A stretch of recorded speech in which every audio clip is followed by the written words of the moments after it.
Edmonton is alive with activity as the population prepares to meet their monarchs. It seems like the whole city is bedecked in large crowns and red, white, and blue bunting, and the streets are bustling with truckloads of excited, flag-waving schoolchildren who have traveled many miles to see their majesties. The city, with a population of 89,000, has undertaken the task of building 6-tier grandstands on both sides of the entire 2-mile length of Portage Avenue.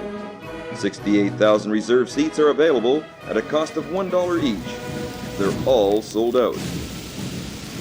At the end of the avenue, 3 planes which connect Edmonton with the far north are on display.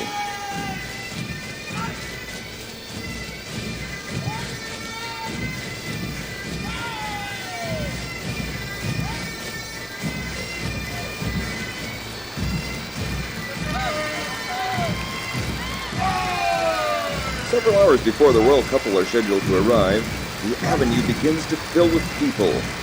Over 100,000 additional people have come to Edmonton just to see the King and Queen.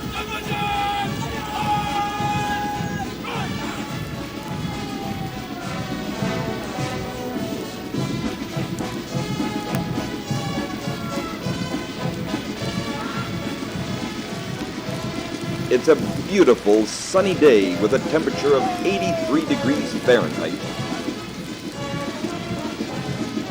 At 3:30 in the afternoon of June 2nd, the Royal Hudson locomotive pulls into Edmonton's Canadian National Railway station.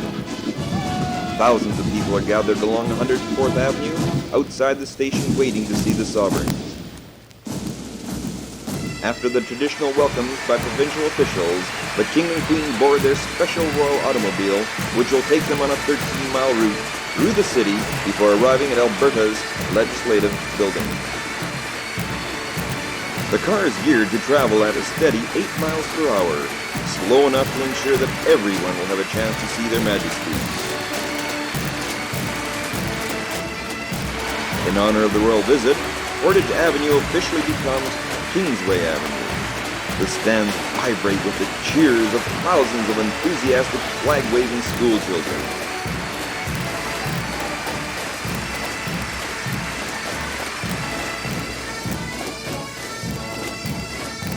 Thousands more flock to the legislative grounds. Here, Premier William Aberhart will read the provincial address on the front steps of the legislature, and Mayor Fry will present the city address.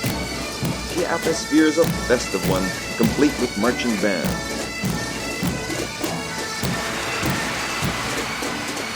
Their Majesties arrive in front of the legislature as a great cheer erupts from the waiting crowd.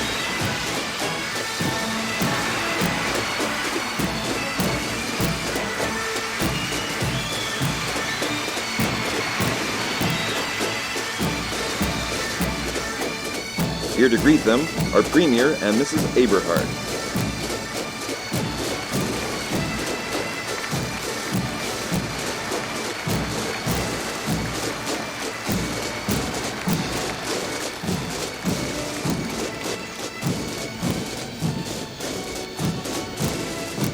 The crowd listens attentively as His Majesty speaks. But burst into loud cheering and applause as the royal couple leave the legislative grounds to continue their tour of the city before returning to the royal train at 6:20 to prepare for dinner.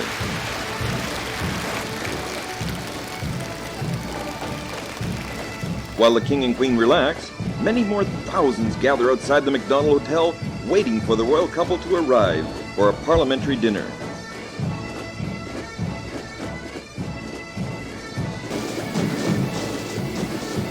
Although their Majesties spent only a few brief hours in the city, they have left a lasting impression on all who saw them.